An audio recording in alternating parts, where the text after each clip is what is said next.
Have you ever wondered what would happen to your Facebook account if something unexpected occurred? Or when not around? Adding a next of kin to your Facebook account is a smart step to secure your digital legacy.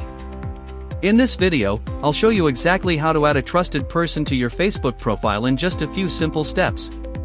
Let's make sure your account is always in safe hands.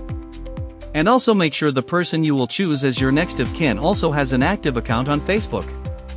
To begin this video, please make sure to subscribe to this channel if today is your first time coming across this video.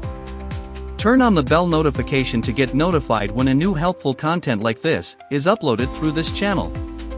Comment and give this video a thumbs up. Let's get started.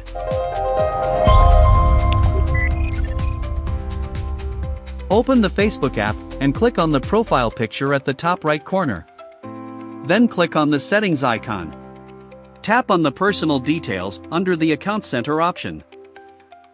Click on personal details once again.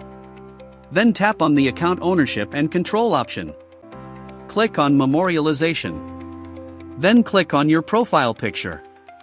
Choose memorialize account and click on next. Now use this search button to search for the person you want to be your next of kin. And once you get the person, just click on his or her profile picture or icon to add him or her as your next of kin to your Facebook profile. Please, if you have enjoyed watching this video, consider subscribing to this channel and turn on the bell notification to get notified on newly uploaded videos from this channel. Comment and give this video a thumbs up. Thanks for watching this video.